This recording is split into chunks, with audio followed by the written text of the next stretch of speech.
ये किस्सा उस समय का है जब मैं कॉलेज में था।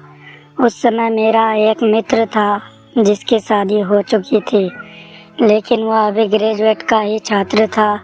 मेरा दोस्त जिसका नाम प्रेम था और उसकी पत्नी का नाम पूजा था। हम दोनों दोस्त एक दूसरे के घर आते जाते रहते थे, क्योंकि एक ही मोहल्ले में अपना घर था, तो पूजा से मिलना जुलना हो जाता था।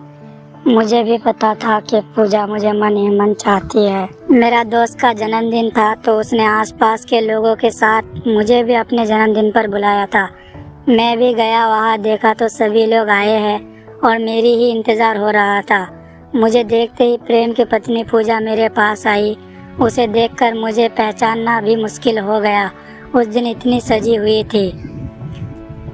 अब समय हो चुका था केक काटने का, तो सभी मिलकर केक काटे और पार्टी भी हुई। सभी लोगों ने जमकर नोट पदार्थ पिया, लेकिन मैं अपने लिमिट से बाहर नहीं हुआ। प्रेम को तो इतना सभी लोगों ने पिलाया कि उसे होश ही नहीं हुआ।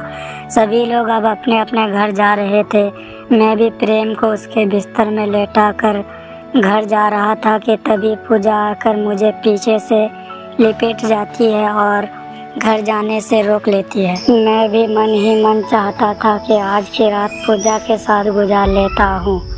हम दोनों दूसरे बेडरूम में गए और पूजा भूखी शेरनी की तरह वह मुझ पर चढ़ गई, मानो कितने दिनों से प्यासी थी। फिर हम दोनों ने रात भर एक दूसरे की प्यास को बुझाया। सुबह मैं जल्दी अपने घर चला गया ताकि प्रेम को इसकी खबर ना लगे। उधर जब प्रेम सुबह उठा तो वो ये सोचकर परेशान था कि कल के दिन अपने पत्नी को समय नहीं दे पाया। ये सोचकर वह पागल हो रहा था। तभी उसके मन में पत्नी को बाहर ले जाए। उसने पूजा को बताया, आज हम बाहर चलेंगे। तो पूजा बहुत खुश हो जाती है और वहाँ भी मैं पहुँच गया और प्रेम और पूजा से मिला। फिर इधर उधर की बातें हुई और हम सब घर आ गए। अब मेरी और पूजा की हर समय फ़ोन पर बात होने लगी, प्यार बढ़ने लगा। प्रेम जब घर पर नहीं रहता था, मैं उसके घर चले जाता और हम दोनों मज़े करते।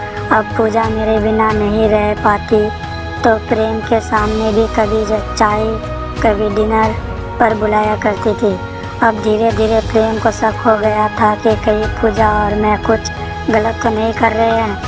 तो प्रेम ने एक चाल चली कि सुबह वह ऑफिस चला गया और पूजा मुझे कॉल कर बुला ली। हम दोनों रोज़ की तरह एंजॉय कर रहे थे कि हाफ डे की छुट्टी लेकर वो आ गया और हम दोनों को पकड़ लिया। अब हम दोनों की नज़रें उसके मिल नहीं रही थी। प्रेम भी अगोबल हो गया और पूजा को तलाक दे दिया। जैसी करनी वैसी भरनी। हम दोनों प्रेम के घर से निकलकर मैं अपने घर आया और रहने लगे। कुछ दिन बाद हम दोनों के बीच छोटी छोटी बातों पर लड़ाई होने लगी। तभी मेरे मन में एक सवाल उठा कि जो औरत अपने पति को अपने शारीरिक सुख के लिए उसके पीठ पीछे गद्दारी कर सकती है, तो मेरे साथ क्यों नहीं कर सकती। शारीरिक सुख के लिए उसके पीठ पीछे गद्दारी कर सकती है, तो ये मेरे साथ क्यों नहीं कर सकती। इसी बात पर मैंने भी उसे कह दिया कि मैं किसी और से शादी करना चाहता हूँ और मैंने किसी और से शादी की और वह मेरे पास से चली गई। उधर प्रेम की अब किसी पर विश्वास नहीं कर सकता।